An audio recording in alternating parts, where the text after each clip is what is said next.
Alicerce do Paraíso, volume 3, capítulo 4, Saúde, 4.3, Processo de purificação. Elevação da temperatura corporal. A medicina tem elaborado várias teorias sobre a causa da elevação da temperatura corporal. Uma delas diz que, de maneira geral, existe o centro de elevação da temperatura no interior do cérebro, e que quando ele é estimulado, a temperatura se eleva. Há também a teoria de que isto ocorre devido à movimentação dos braços e pernas ou que se origina no fígado e nos rins. Dizem ainda que a temperatura do corpo humano se eleva devido à combustão dos alimentos ingeridos.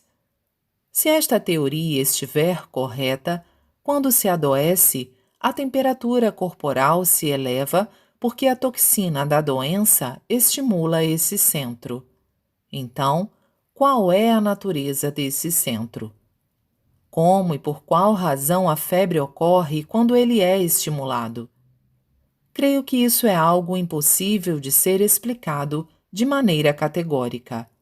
Afinal de contas, como já expliquei anteriormente, tal centro não existe. Consequentemente, o suposto estímulo por meio da toxina da doença também não faz nenhum sentido. Imagino que, como na maioria dos casos, quando a pessoa adoece, a cabeça fica com temperatura elevada e dolorida.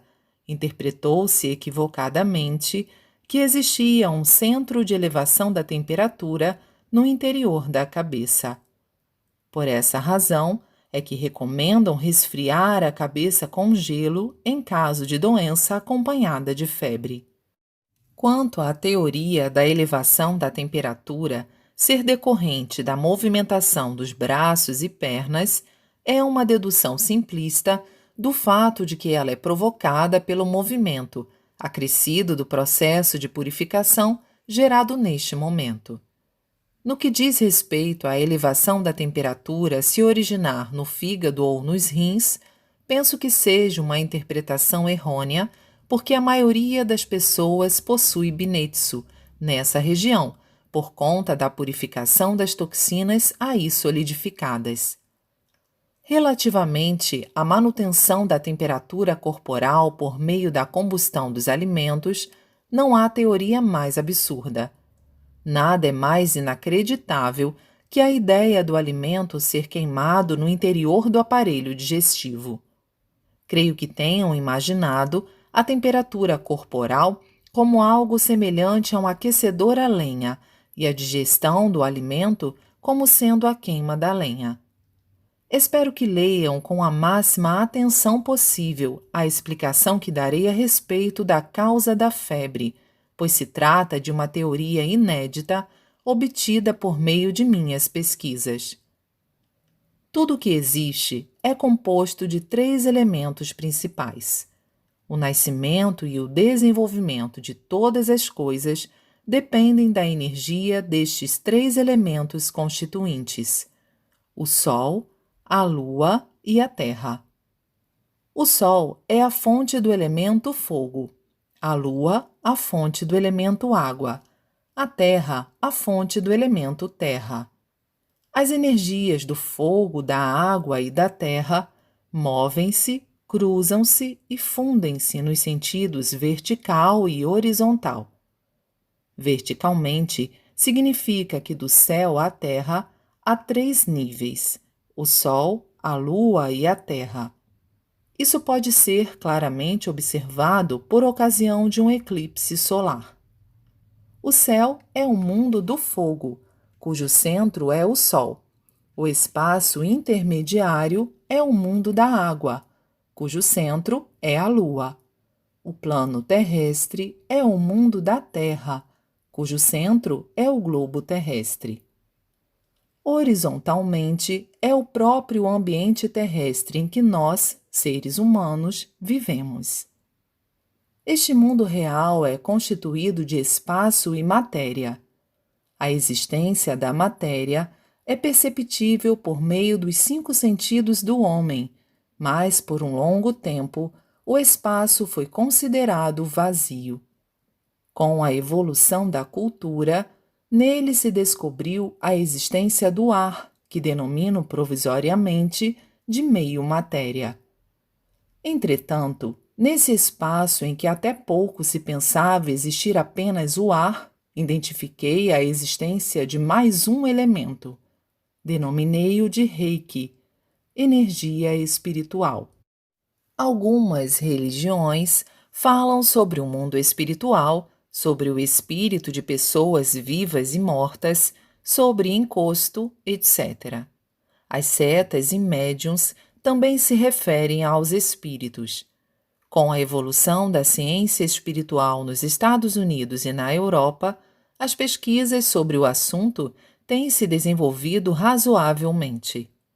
As explanações contidas nas obras como Raymond, da autoria de Sir Oliver Joseph Lodge, 1851-1940, e registros de pesquisas sobre o mundo espiritual, do Dr. Ward, são dignas de confiança, mas diferem completamente do enfoque de minhas pesquisas.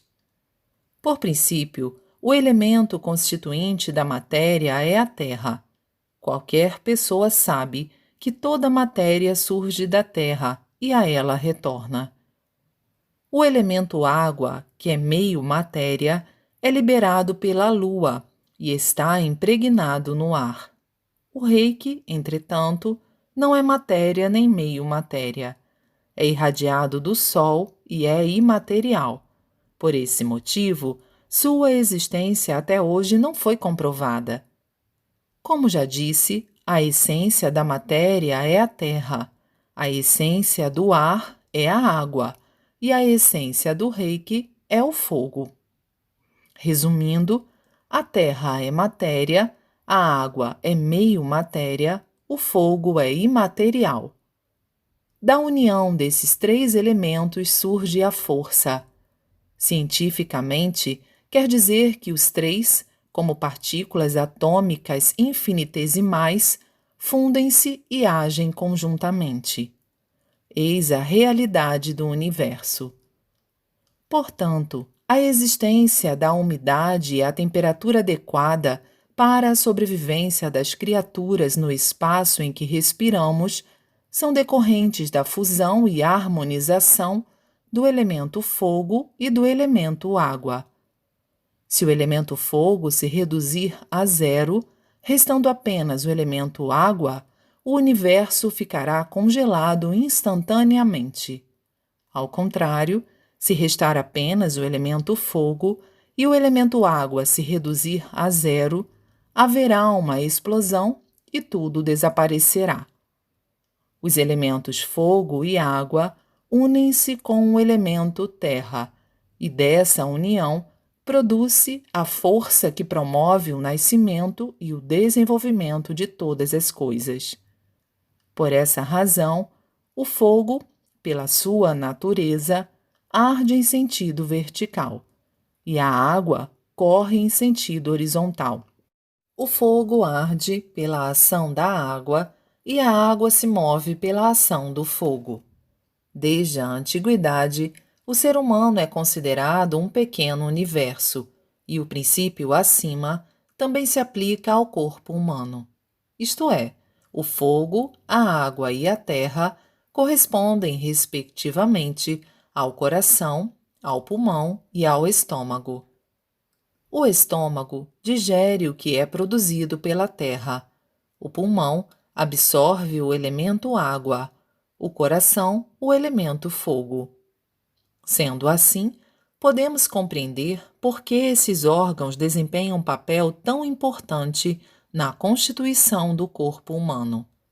Entretanto, até hoje, o coração é visto apenas como órgão bombeador do sangue, o qual, cheio de impurezas, é levado ao pulmão para ser purificado pelo oxigênio. Assim, ele é tido unicamente como órgão do sistema circulatório, pois se desconhece por completo a existência do elemento fogo. Como dissemos, o estômago recebe o elemento terra proveniente do alimento ingerido. O pulmão aspira o elemento água pela respiração e o coração absorve o elemento fogo pelos batimentos cardíacos. Portanto, a febre que sobrevém quando se adoece tem por finalidade dissolver as toxinas solidificadas na parte enferma e o calor necessário ao corpo, isto é, o elemento fogo é absorvido do mundo espiritual pelo coração. Isso quer dizer que os batimentos cardíacos são movimentos bombeadores por meio dos quais esse elemento é retirado do mundo espiritual. O aumento dos batimentos cardíacos, ou melhor, da pulsação, antes de surgir a febre, deve-se à aceleração da absorção do elemento fogo. Os calafrios que se tem na ocasião são motivados pelo desvio de calor necessário ao processo de purificação e, desse modo, provisoriamente, diminui-se a quantidade de calor que mantinha a temperatura do corpo. A diminuição da febre significa o fim do processo de dissolução das toxinas. Sendo assim, a temperatura do corpo é resultante da absorção incessante do elemento fogo do mundo espiritual, por meio do coração. O pulmão absorve continuamente, através da respiração, o elemento água do mundo atmosférico, e por essa razão, além do volume de líquido ingerido pela boca, a água existente no corpo humano também é absorvida, em grande parte, por intermédio dos pulmões. É por esse motivo que, tão logo a pessoa falece, imediatamente sua temperatura cai, o corpo fica gelado e perde a umidade, o sangue coagula e o cadáver começa a secar. Explicando melhor, com a morte, o espírito separa-se do corpo carnal e entra no mundo espiritual. Como desaparece o espírito, que é o elemento fogo, a parte líquida solidifica-se. Em outras palavras, o espírito retorna ao mundo espiritual, a parte líquida ao mundo atmosférico e o corpo carnal à terra. É preciso atentar para o seguinte: tanto os médicos como as pessoas em geral consideram a utilização do termômetro a maneira ideal de medir a temperatura corporal. Mas, do meu ponto de vista, isso não é suficiente. O aumento da temperatura, na verdade, ocorre em um determinado local do corpo. As pessoas em geral pensam que ele ocorre no corpo inteiro, mas é um grande erro.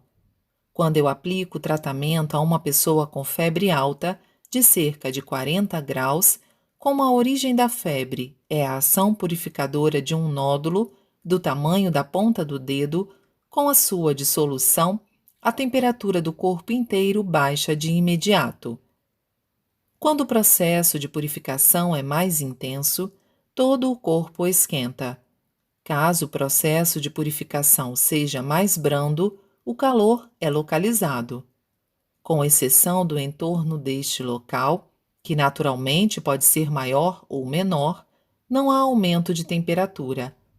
Consequentemente, o termômetro embaixo da axila indicará febre no caso de doença na região da axila, de purificação de toxinas solidificadas na base do braço ou de neuralgia intercostal, por exemplo. Nesses casos, a virilha, a região dos rins e a região da cabeça não apresentam elevação de temperatura. Na realidade, há uma diferença entre a axila direita e a esquerda. Em casos especiais, há mesmo pessoas com uma diferença de meio grau. Sendo assim, medir a temperatura com termômetro não é o suficiente. Com o método de medir temperatura utilizado por mim, é possível identificar até Binetsu. Basta sentir a região com a palma da mão. Consigo identificar o mínimo aumento de temperatura com precisão. Naturalmente, para chegar a este nível, é necessário bastante treinamento, mas em geral, qualquer pessoa consegue o mesmo se praticar por cerca de um ano. Vou explicar o quanto é equivocado baixar a febre utilizando o método de resfriamento. A temperatura regular do corpo humano é de 36 a 37 graus centígrados, que é a temperatura adequada para seu funcionamento normal. Contudo, ao resfriá-lo e a temperatura chegar a 0 grau por causa do gelo, as funções da região tratada evidentemente ficarão comprometidas. O tratamento para a febre alta que ocorre em doenças como derrame cerebral, pneumonia, tifo e outras consiste, invariavelmente, em resfriar a cabeça com gelo, o que provoca uma espécie de congelamento que, consequentemente, leva a uma isquemia que paralisa e prejudica o funcionamento do cérebro. Na maioria dos casos, a pessoa morre não por causa da doença, mas devido ao resfriamento. Conforme dito acima, o resfriamento por gelo não só traz resultados adversos, mas também interrompe radicalmente o processo de purificação. À vista disso, gostaria que fosse absolutamente abolido. Outro ponto importante é a reação causada pelos antitérmicos, algo que sequer é imaginado pelos especialistas e pessoas em geral. Após a utilização de antitérmicos de maneira constante por mais de uma semana no combate a determinada doença, a reação começa a surgir pouco a pouco, em oposição à ação do antitérmico. Da mesma maneira que, quando pressionamos algo, surge uma força contrária. Na mesma lógica, vemos que quanto maior a utilização de laxativos, maior a prisão de ventre. A utilização constante de diuréticos faz diminuir a quantidade de urina. Quando a temperatura se eleva, utilizam-se antitérmicos e, com isso, provoca-se uma elevação ainda maior. A temperatura de 37 graus sobe para 38 e assim vai até chegar a uma febre mais alta de 40 graus ou mais. Os médicos ficam em apuros e consideram como sendo uma febre de origem desconhecida. A febre persistente, vista nos pacientes com doenças pulmonares, se deve, na maioria dos casos, ao que foi explicado acima.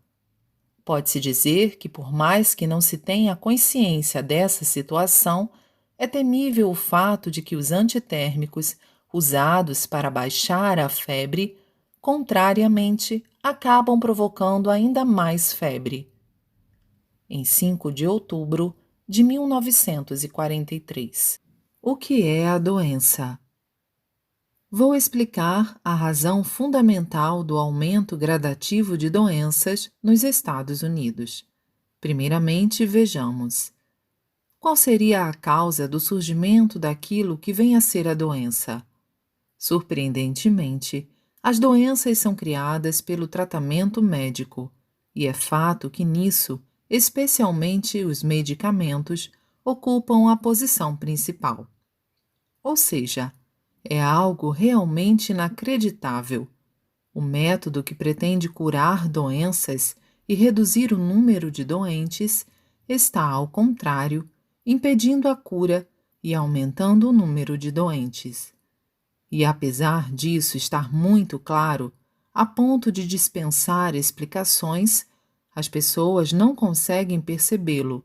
Portanto, podemos dizer que se trata realmente do enigma do século XX. Como se isso não bastasse, elas estão depositando uma confiança cada vez maior na medicina e acreditam piamente que, fazendo-a progredir, conseguirão solucionar o problema da doença. Então, qual a causa desta não percepção? É porque a medicina interpreta a doença como algo ruim, ao contrário do que na verdade ela é. A seguir, vou explicar detalhadamente a respeito disso. Por natureza, todas as pessoas, sem exceção, possuem toxinas congênitas e toxinas adquiridas. As congênitas são as que se herdam dos pais, e as adquiridas são as toxinas medicamentosas introduzidas no corpo após o nascimento. Talvez estranhe tal afirmação, pois desde a antiguidade é senso comum achar que os medicamentos existem para curar as doenças e restabelecer a saúde.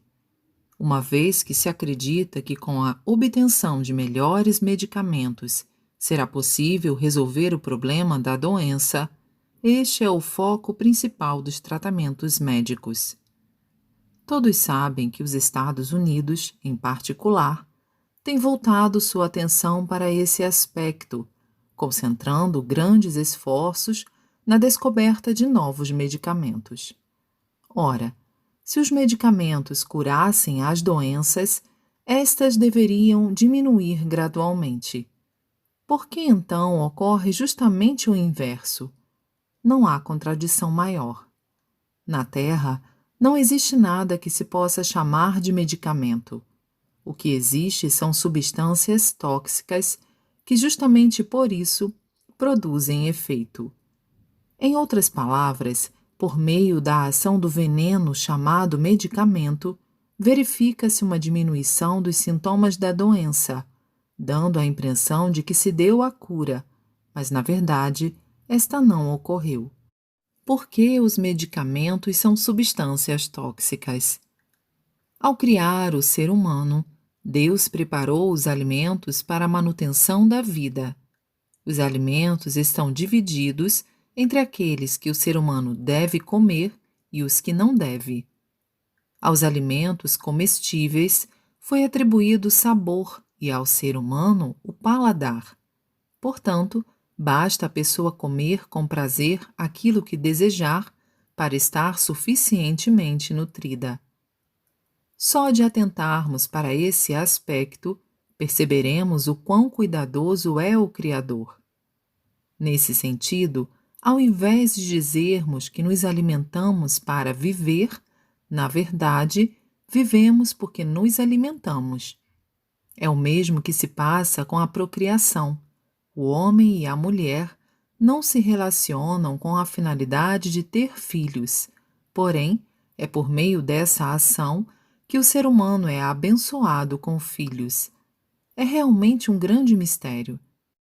As funções orgânicas do ser humano não são capazes de processar integralmente substâncias estranhas, xenobióticos, que não foram criados como alimentos.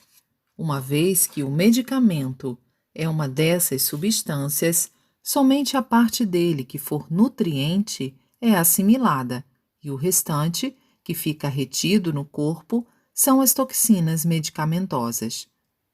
O que é complicado, no entanto, é que essas toxinas se concentram em vários locais do organismo e, com o passar do tempo, acabam se solidificando. Os pontos em que ocorre a concentração se limitam às regiões em que há atividades nervosas, tal como a parte superior do corpo, principalmente do pescoço para cima. Mais especificamente, o cérebro, seguido dos olhos, ouvidos, nariz, boca, etc. Antes, as toxinas se concentram em volta do pescoço e ali se solidificam, razão pela qual as pessoas possuem nódulos neste local e nos ombros. Quando essas toxinas atingem certa quantidade, ocorre o processo natural de eliminação, ou seja, a ação purificadora. Nesse caso, as toxinas são dissolvidas pela ação da elevação da temperatura e eliminadas por meio da tosse, catarro, secreção nasal, suor, diarreia, urina e outras formas. A isso denomina-se resfriado, que é um processo de eliminação de toxinas. Embora seja um pouco penoso, basta a pessoa suportar o desconforto e deixar que a eliminação ocorra naturalmente. Assim, o organismo ficará limpo e obter-se-á a cura, o que é algo maravilhoso. O resfriado, portanto, é a mais simples ação fisiológica criada pela divina providência e por ele devemos ter gratidão. Por não saber isso, o ser humano interpretou os sofrimentos e as dores da purificação de forma negativa e, para interrompê-los, criou os tratamentos médicos. Daí, podemos concluir quão equivocados eles são. A ação purificadora ocorrerá tanto mais facilmente quanto maior for a vitalidade física. Para impedi-la, basta enfraquecer essa vitalidade. Para tal, faz-se uso do veneno denominado medicamento. Desde a antiguidade, ele é extraído de ervas, raízes, caules, cascas de árvores, minerais, vísceras de animais e outras fontes, sendo aplicado sob diversas formas, como chás, pós, líquidos, comprimidos, ungüentos, injeções, etc., para interromper a purificação. Se a toxicidade do veneno for alta, coloca-se a vida da pessoa em risco. Por este motivo, ela é atenuada e administrada em pequenas doses, várias vezes ao dia. Um medicamento eficiente é aquele cujo veneno foi potencializado, mas não a ponto de causar intoxicação. Dessa maneira, por meio do uso de medicamentos, o ser humano veio solidificando as toxinas dissolvidas que estavam para ser eliminadas. Podemos então imaginar o quanto de toxinas o homem atual possui no corpo e o quanto ele é vulnerável às doenças. Este é o motivo de as pessoas insistirem tanto em relação à higiene para a prevenção de doenças e de temerem o resfriado. Por outro lado, elas estão contentes porque a longevidade alcançou a casa dos 60 anos. Isso também é um grande engano, pois se conseguirem libertar-se das doenças, elas poderão viver tranquilamente por mais de 100 anos. Afinal, a morte antinatural, antes dessa idade, é devido à doença. Uma vez livres das doenças, será comum que se tenha uma morte natural e se desfrute de uma vida longa. Por conseguinte, o tratamento médico não cura as doenças. Ele é um método de minorar os sofrimentos temporariamente. Para isso, fazem uso de repouso absoluto, compressas, ungüentos, bolsas de gelo, eletroterapia, fototerapia e outros, que são meios para solidificar as toxinas. Entre eles, os tratamentos por meio de aquecimento e da moxa diferem um pouco, pois pelo estímulo do calor, conduzem as toxinas ao local onde é aplicado o referido tratamento e, com isso, consegue-se alívio. Contudo, com o passar do tempo, tudo volta a ser como antes. Também existe o método de destruir as células cancerígenas com a radioterapia, mas se ela destruísse apenas essas células, não haveria problema. Na verdade, ela destrói também outras células.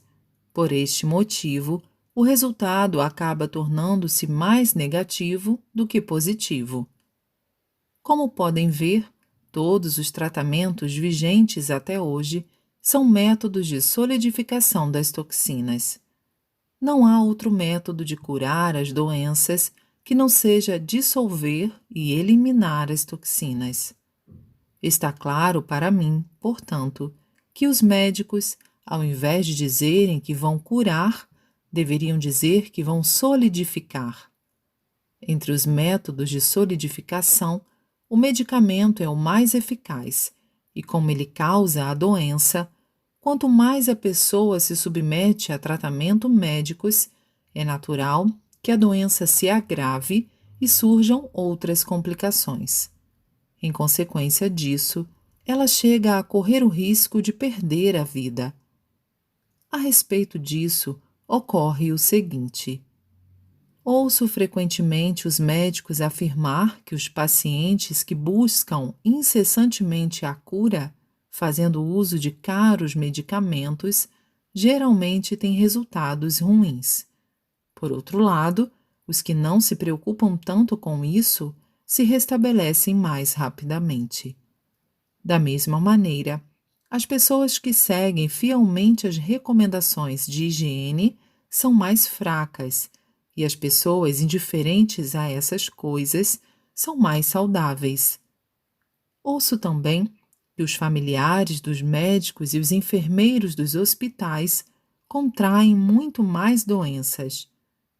É interessante, pois ao conversar com pessoas saudáveis e longevas, que atualmente são raras, geralmente eu ouço: como nunca contraí doenças, eu nunca precisei de médicos e de medicamentos. Do nosso ponto de vista, é por isso que elas são saudáveis e, por serem assim, não precisam de médicos ou de medicamentos. Portanto, esta é uma observação que merece a atenção de todos. Em 1º de janeiro de 1953. A verdadeira causa das doenças. Já me referi à existência de vários tipos de toxinas no corpo do ser humano desde o seu nascimento, principalmente as toxinas hereditárias. O corpo humano não consegue manter plena saúde devido à interferência dessas toxinas, e é por isso que ele foi criado de forma que ocorram continuamente processos naturais de purificação que possibilitam a eliminação fisiológica dessas toxinas. Esses processos são acompanhados por algum grau de sofrimento e dor, os quais, por sua vez, constituem aquilo que as pessoas chamam de doença.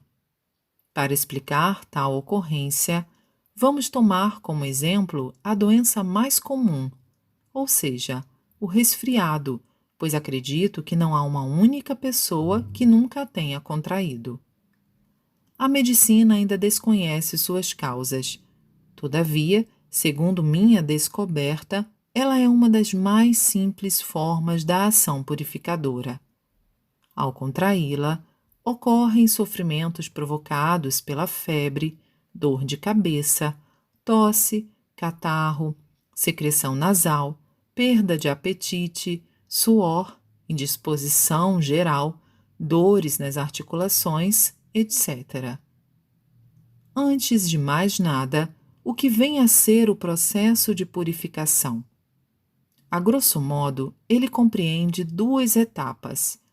A primeira consiste na concentração e na solidificação das diversas toxinas contidas no sangue em diferentes pontos do corpo, especialmente nos locais onde ocorrem intensas atividades nervosas e nas partes inferiores do corpo, quando este está em repouso.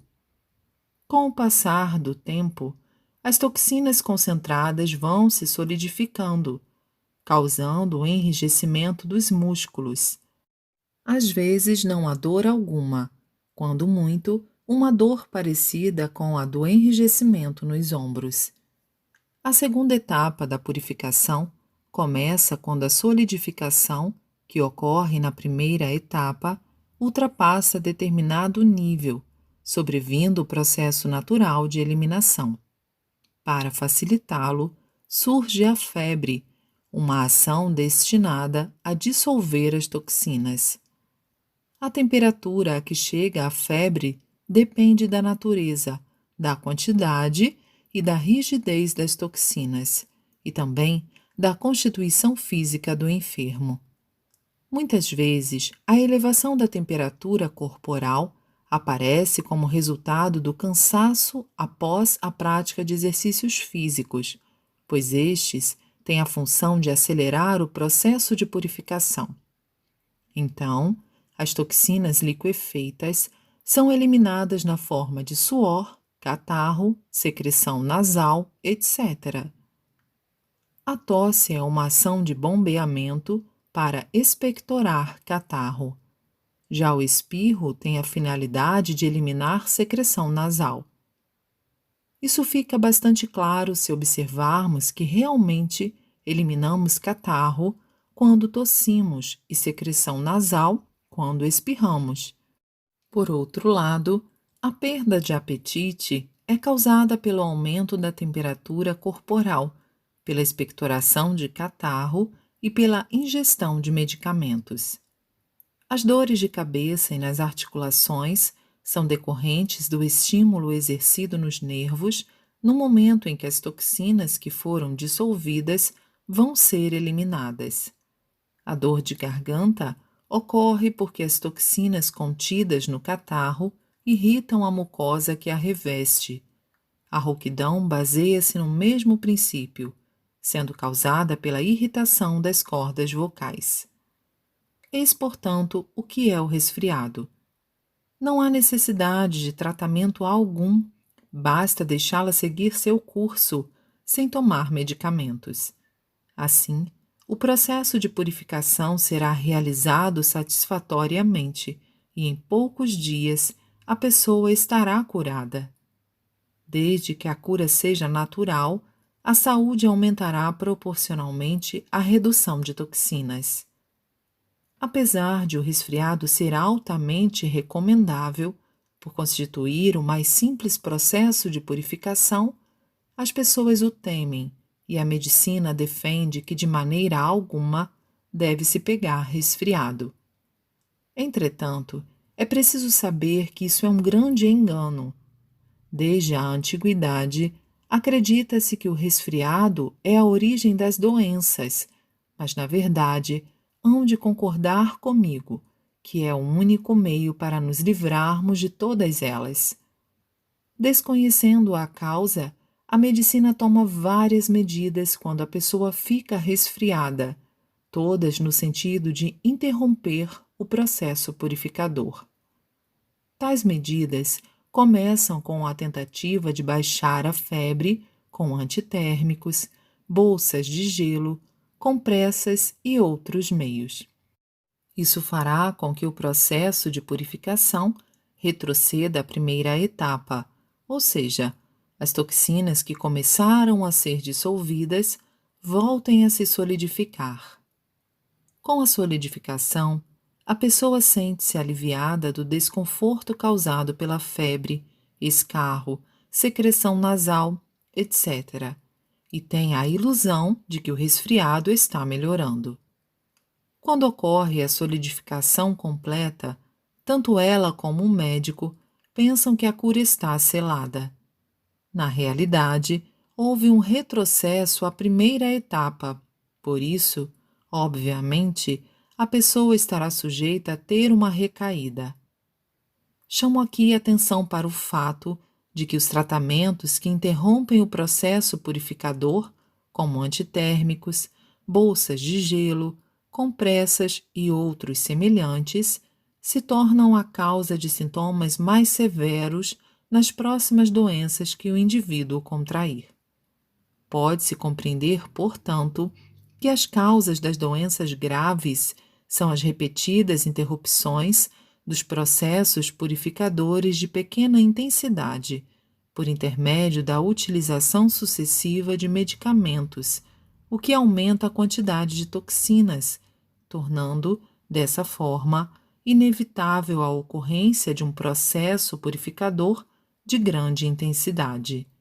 Sendo assim, o que se considera avanço da medicina atual não passa do avanço do método de interrupção da purificação. Na realidade, poderíamos afirmar que não é um avanço no sentido de curar as doenças, e sim no sentido de não deixar que a doença se cure. Ou seja, esse avanço faz com que uma doença simples, que poderia não ir adiante, se desenvolva até se tornar uma doença grave. Os homens contemporâneos confundem esse erro com o avanço e, por conseguinte, prejudicam suas valiosas vidas e sua saúde, o que os torna realmente dignos de pena. Vou explicar por que o crescimento demográfico ocorre paralelamente à redução do índice de mortalidade. As pessoas acreditam que, ultimamente, as doenças contagiosas e a tuberculose diminuíram nos países desenvolvidos da Europa devido à melhoria da saúde pública. Em parte, isso faz sentido, mas o verdadeiro motivo não é esse. Evidentemente, o aperfeiçoamento da infraestrutura da saúde pública contribuiu até certo ponto, mas a verdadeira causa está no enfraquecimento da condição física da população. O leitor poderá estranhar minha afirmação de que o enfraquecimento da condição física é a causa da diminuição das doenças contagiosas, mas vou expor a verdade sobre o assunto. Originariamente, a tuberculose e demais doenças contagiosas ocorrem em virtude de uma purificação intensa, que, por sua vez, é possibilitada por uma vigorosa condição física. É natural, portanto, que povos de condição física debilitada não tenham purificações, ou, se tiverem, sejam apenas purificações leves. A grande incidência de doenças contagiosas entre os povos de países em desenvolvimento se deve muito mais ao seu vigor físico do que ao seu desinteresse pela higiene. Para tornar essa teoria mais compreensível, vamos dividir a saúde humana em 3 tipos. No primeiro tipo, a pessoa tem um físico completamente saudável e sem toxinas. Consequentemente, não purifica, ou melhor, não contrai doenças. Pessoas assim são extremamente raras. No segundo tipo, a pessoa é portadora de toxinas e tem uma vigorosa condição física.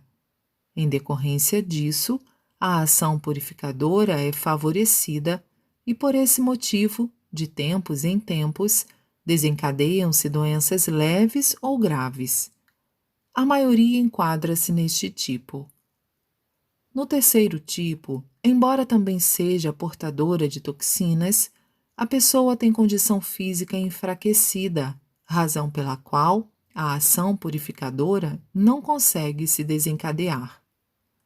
Mesmo que ocorra, é fraca. Tais indivíduos só purificam quando ocorre alguma melhora de sua condição física, por meio de exercícios ou de outros meios.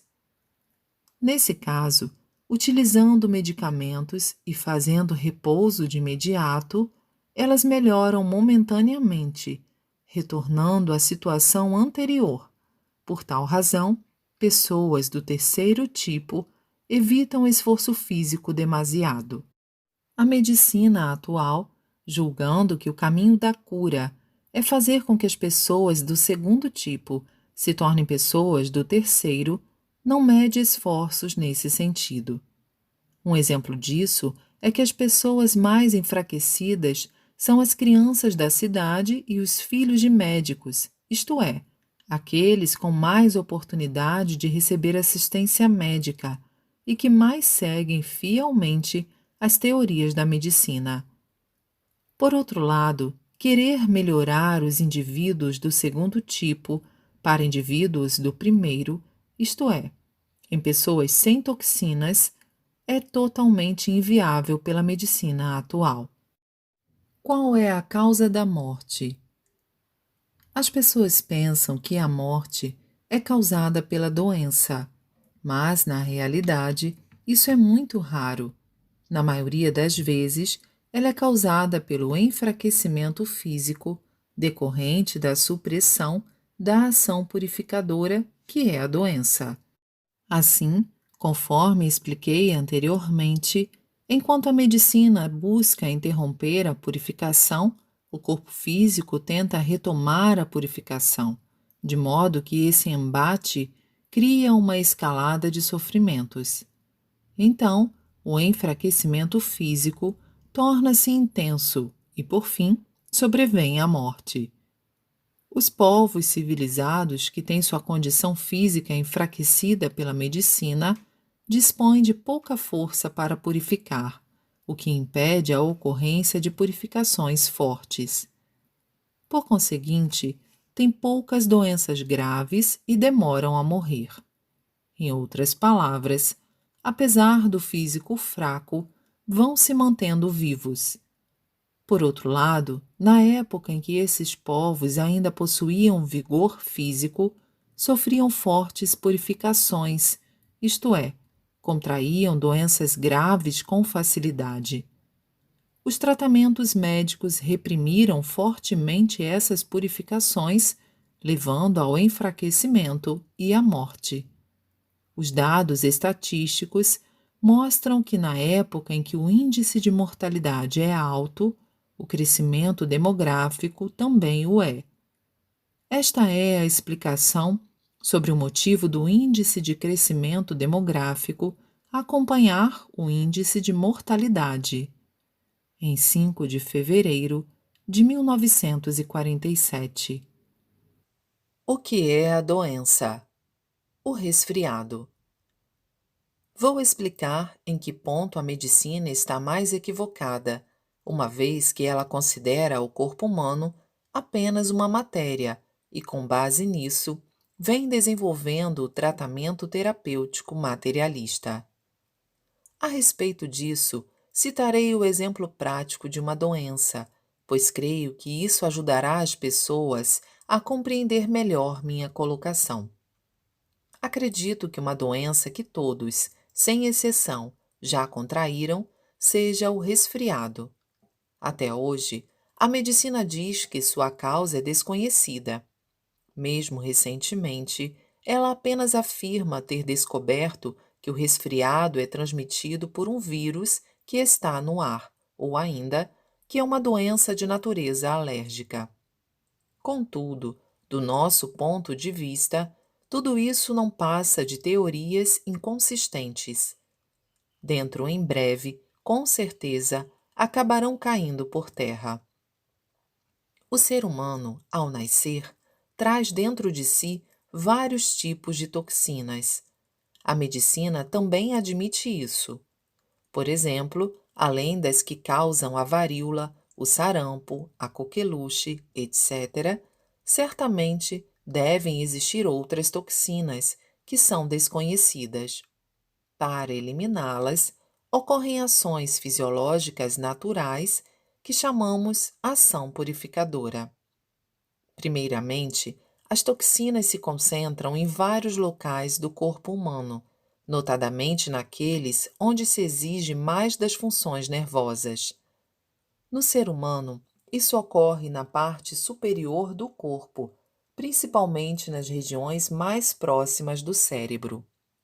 Enquanto se está acordado, mesmo que os braços e as pernas estejam em repouso, o cérebro, os olhos, os ouvidos, o nariz, a boca, etc., trabalham ininterruptamente. Portanto, as toxinas tendem a se concentrar principalmente no cérebro, bem como nos ombros, no pescoço, nos gânglios linfáticos, na medula oblonga, nas glândulas parótidas e em outros pontos. Com o passar do tempo, elas vão se endurecendo gradualmente. Quando esse enrijecimento atinge determinado limite, começa uma ação que visa a sua eliminação. Aí podemos perceber a bênção que a natureza nos proporciona. A solidificação das toxinas provoca má circulação sanguínea, rigidez dos ombros e do pescoço, dor e sensação de peso na cabeça, diminuição da capacidade visual, auditiva e olfativa, entupimento do nariz, inflamação da gengiva, enfraquecimento dos dentes, falta de ar, flacidez dos músculos dos braços e das pernas, dor nos quadris, inchaço geral, etc. Tais fatores provocam uma acentuada diminuição da vitalidade, de modo que o ser humano fica impossibilitado de cumprir sua missão. Foi justamente por isso que Deus criou esse maravilhoso processo de purificação denominado doença. Conforme dissemos, se o desconforto decorrente da eliminação das toxinas é a doença, esta sim é a verdadeira ação de purificação do sangue, indispensável à manutenção da saúde. Podemos considerá-la a maior de todas as bênçãos que Deus nos concedeu. Se extinguirmos as doenças, a humanidade se enfraquecerá gradativamente e, por fim, estará até ameaçada de extinção. Os leitores poderão achar que se trata de uma incoerência, pois eu sempre afirmo que construirei um mundo sem doenças. Contudo, isso é radicalmente diferente. O que quero dizer é que se o ser humano se livrar das toxinas, não haverá mais necessidade de ações purificadoras. Assim, está mais do que claro que as doenças deixarão de ocorrer. Vou expor minha teoria de maneira mais aprofundada para facilitar ao máximo a compreensão. Denominei a ação de eliminação das toxinas solidificadas de ação purificadora. Logo que uma pessoa se resfria, sobrevém-lhe a febre. Para facilitar a eliminação das toxinas solidificadas, a natureza faz com que elas se dissolvam com o calor. Na forma líquida, as toxinas infiltram-se rapidamente nos pulmões. Trata-se de um processo realmente misterioso. Do mesmo modo, quando as dissolvemos por meio do jorei, denominação do nosso método de tratamento de doenças, elas penetram imediatamente nos pulmões, atravessando os músculos, inclusive os ossos. Se as toxinas se encontram solidificadas em um ou dois locais, as doenças são leves, mas estas se agravam à medida que aumenta o número de locais. É por isso que podemos observar o agravamento gradual de um resfriado que no início parecia fraco. Como foi visto, as toxinas que se tornam líquidas penetram nos pulmões e, no caso de serem pouco densas, são eliminadas logo em seguida na forma de catarro.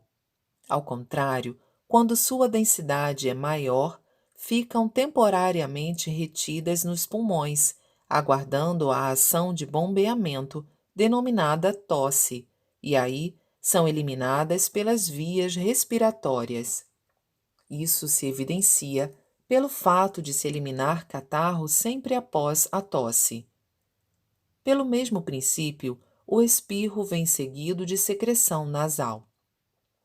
Assim, as dores de cabeça e de garganta, a inflamação dos ouvidos, dos gânglios linfáticos, das articulações dos pés, das mãos e da região inguinal decorrem da dissolução das toxinas solidificadas e do seu deslocamento em busca de saída do corpo. Essa movimentação estimula os nervos, provocando dores. As toxinas líquidas podem ser divididas em densas e ralas. As densas são eliminadas na forma de catarro, secreção nasal, diarreia, etc. E as ralas assumem aspecto aquoso e são eliminadas na forma de suor e de urina. A ação purificadora se processa tão natural e racionalmente que não podemos deixar de louvar a divina arte do Criador.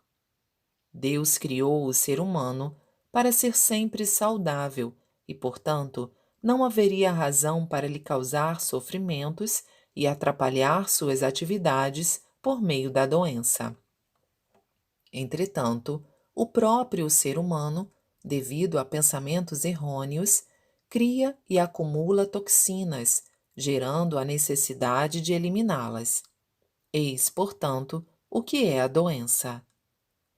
No caso do resfriado, se a pessoa deixar por conta da natureza, sem recorrer a tratamentos, a purificação será completa e a cura se dará naturalmente, aumentando a saúde. Por conseguinte, quanto mais o ser humano contrair resfriado, tanto melhor. Procedendo assim, terríveis doenças como a tuberculose desaparecerão completamente. Por incrível que pareça, e não se sabe desde quando, o ser humano interpretou a ação de purificação de maneira inversa. Quando a doença surge, ele emprega todos os recursos para interromper a purificação, posto que confunde as dores desse processo com o agravamento da doença. Por essa razão, apavora-se com a febre e trata de fazê-la baixar. Com a diminuição desta, interrompe-se a dissolução das toxinas e diminuem-se os sintomas, como a tosse, o catarro e outros. Parece então que está ocorrendo a cura. Em outras palavras, faz-se com que as toxinas que tinham começado a se dissolver retornem ao estado sólido. Essa solidificação é promovida pelos tratamentos médicos, entre os quais se inclui a aplicação de compressas, as bolsas de gelo, os medicamentos, as injeções, etc. Com a completa solidificação das toxinas, desaparecem os sintomas e as pessoas ficam contentes, julgando-se curadas. Mal sabem elas que estão afastando a oportunidade de limpeza do corpo, e os fatos o comprovam. Fala-se muito em resfriado prolongado, mas este nada mais é que o resultado do choque entre duas ações: a do corpo, que procura executar a purificação, e a do tratamento, que tenta impedi-la, prolongando a duração da doença. Isso pode ser constatado pela reincidência do resfriado depois de um tempo que ele foi curado. Posso afirmar, pois, que o tratamento médico é apenas uma forma de adiar a doença e não de curá-la. Por conseguinte, o verdadeiro processo de cura consiste em eliminar as toxinas do corpo, purificando-o, ou seja, acabando com a causa da doença.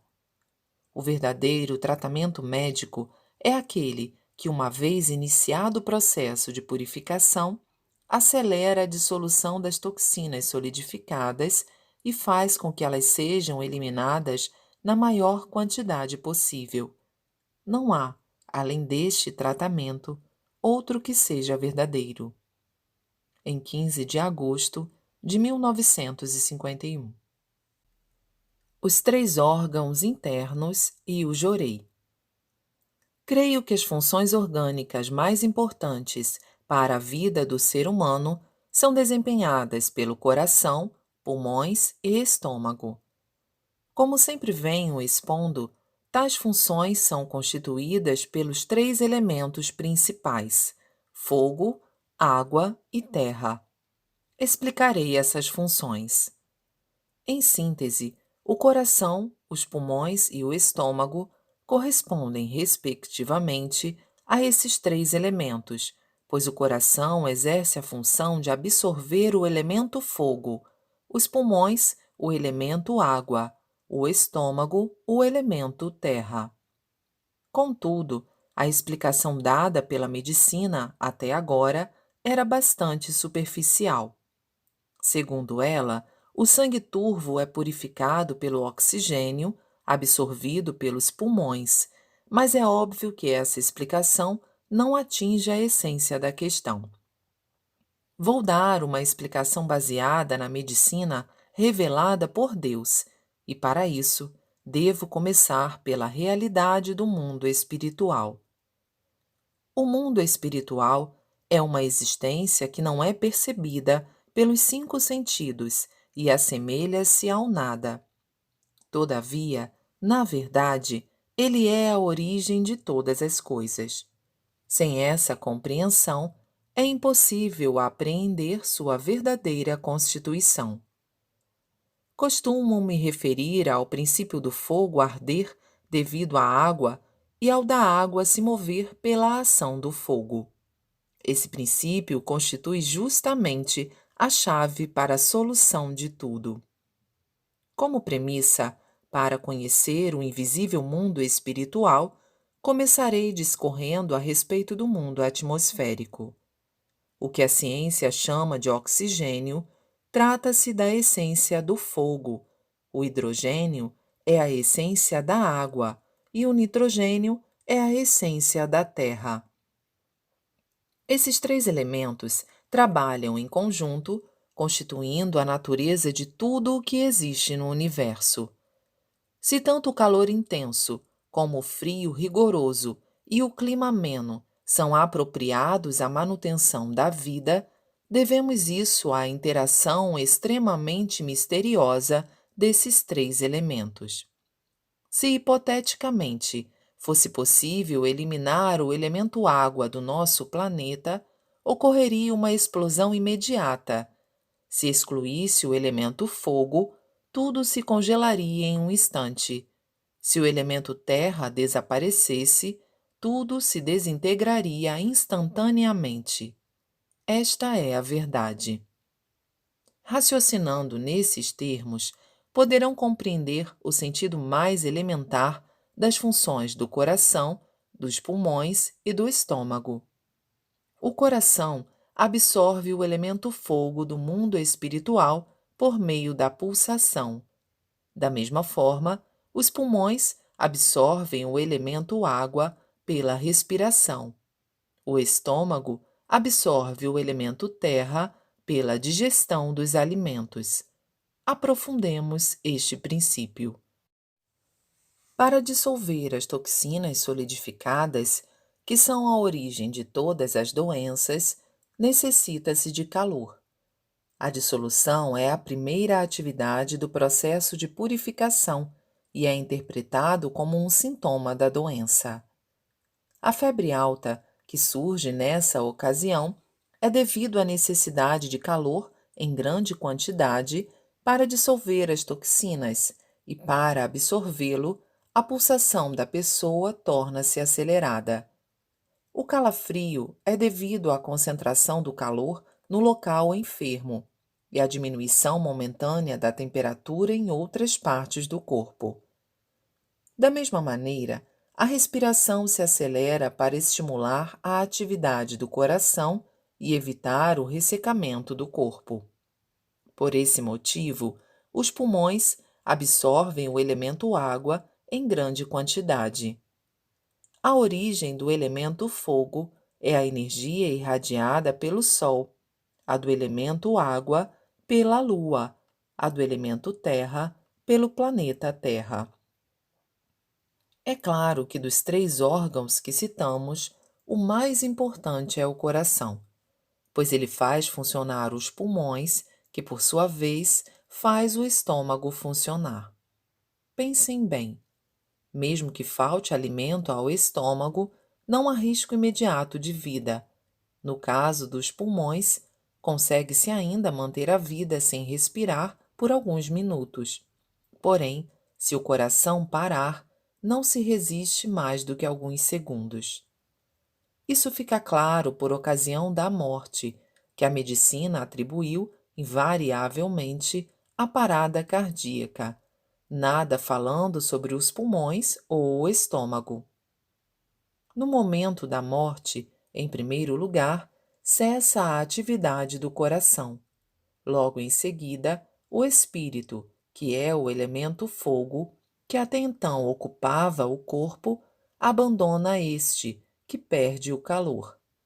Logicamente, isso ocorre porque o espírito retorna ao mundo espiritual. Quando os pulmões param de funcionar, o elemento água, existente no interior do corpo, retorna ao mundo atmosférico e o corpo começa a secar. Com a paralisação das funções do estômago, a ingestão de alimentos torna-se impossível e começa o processo de endurecimento do corpo. Tudo isso respalda a teoria que expus acima.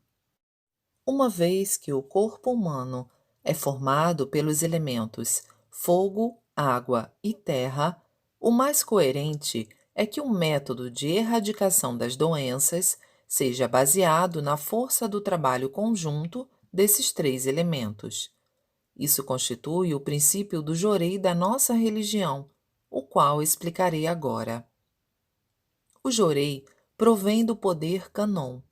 Este poder é a luz transmitida por Kanzeon Bosatsu, uma luz espiritual invisível aos olhos humanos. Já a luz visível, como a do sol, a das lâmpadas, a do fogo, etc., é o corpo da luz. A natureza da luz é resultante da combinação do fogo e da água, ou seja, é formada pelos elementos fogo e água.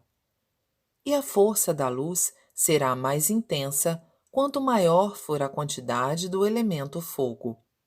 Todavia, a força da luz constituída apenas por esses dois elementos ainda é insuficiente, tornando-se necessário o elemento terra.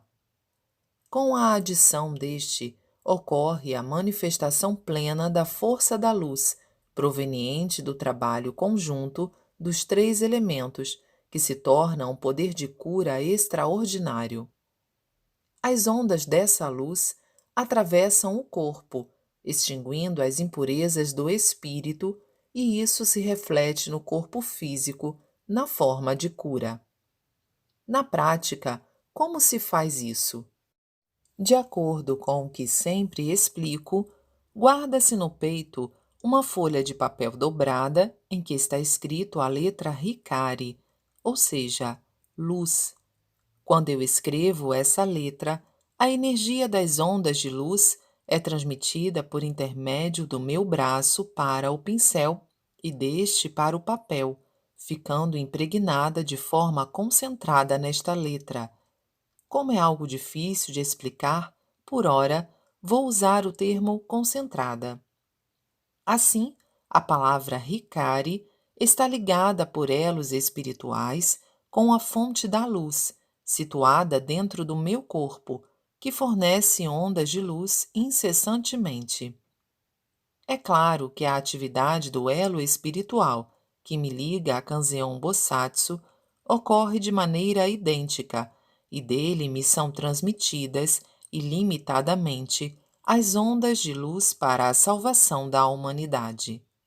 Sendo assim, uma vez que o corpo humano é formado pelos elementos fogo, água e terra, podemos afirmar que o método de cura das doenças, baseado na força desses três elementos, constitui a própria verdade.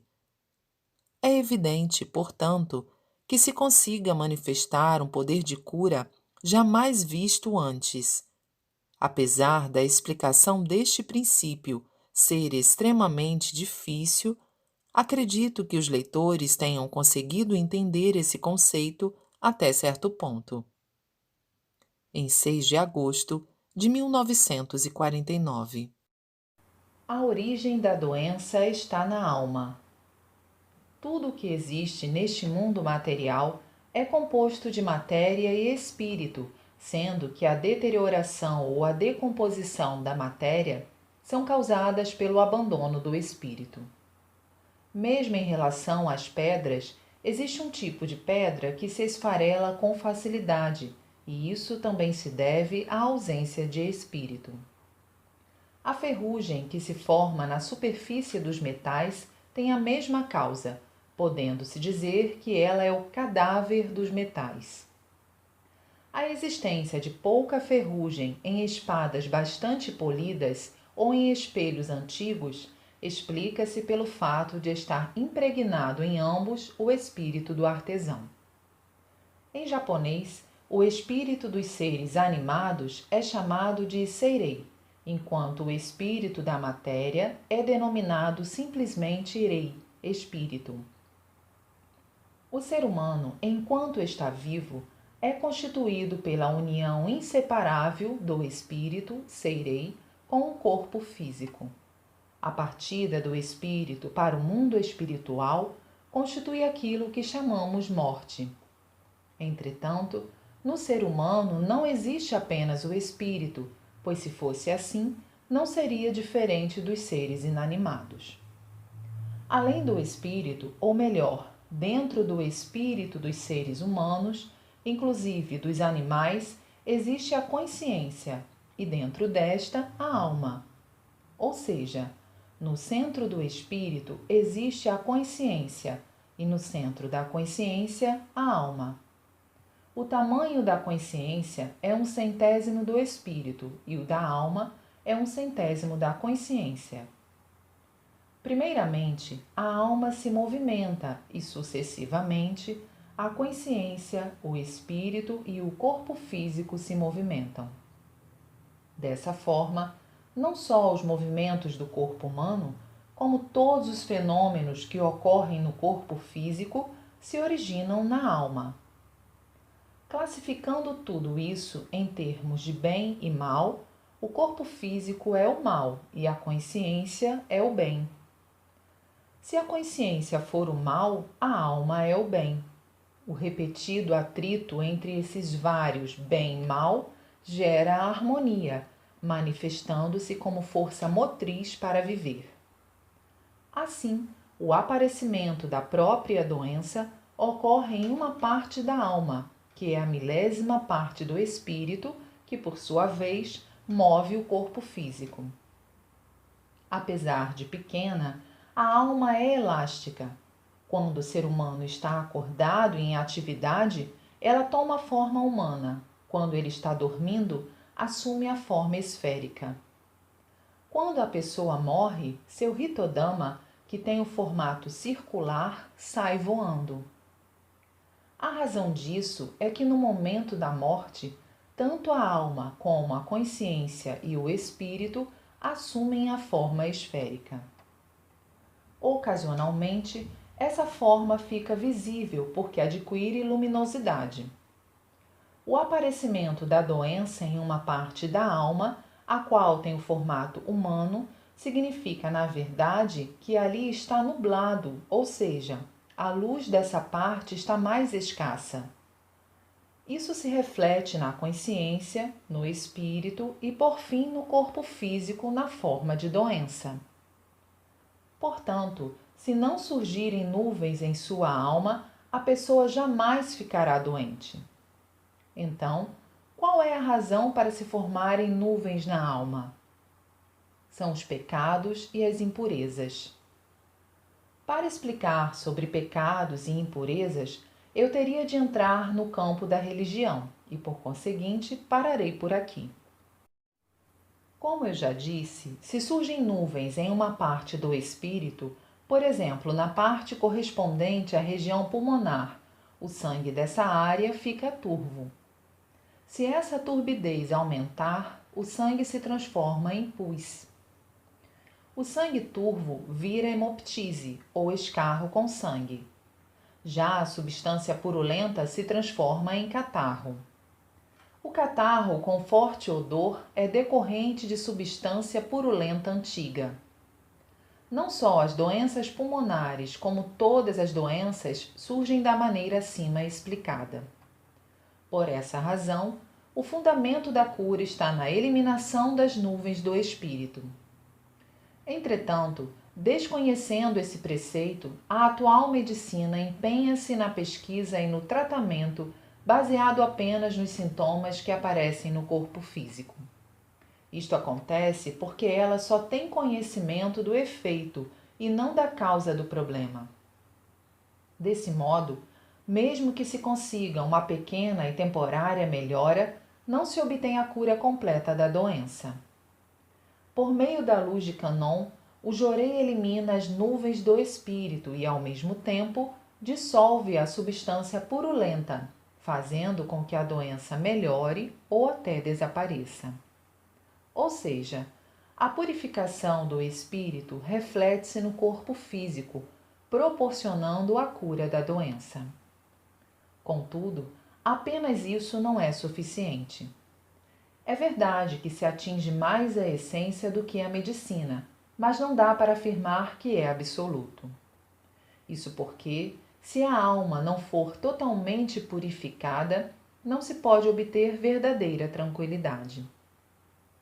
A purificação da alma só será completa se a pessoa assimilar a fé correta e praticá-la. Isso constitui a prática messiânica. Chegando a esse ponto, a pessoa não cometerá mais pecados. Muito pelo contrário, começará a acumular virtudes. Assim, não só estará isenta de doenças e infortúnios, como também poderá viver repleta de alegria e êxtase, além de obter a graça de uma vida longa e próspera. Dessa forma, haverá progresso de toda a sua linhagem familiar. Falarei agora sobre outro aspecto relacionado à alma. Há pessoas que se assustam com qualquer coisa, há outras que estão sempre inseguras e ainda há aquelas que vivem aflitas. Isso ocorre porque a alma está fraca e sua resistência aos impactos externos é pequena. Os portadores de neurastenia, cujo número tem aumentado muito ultimamente, enquadram-se nesse tipo. A causa dessa doença são as nuvens existentes na alma que deixam a pessoa fraca. Muitos neurastênicos possuem toxinas solidificadas no pescoço. Dissolvendo-se essas toxinas, eles ficarão curados. Se essa doença se agravar, ocorre a insônia. Mesmo após obter a cura, o melhor meio de evitar uma recaída é a pessoa ingressar na nossa religião, a fim de que sua alma seja iluminada pela luz divina e não surjam mais nuvens. 1935, Alicerce do Paraíso, volume 3.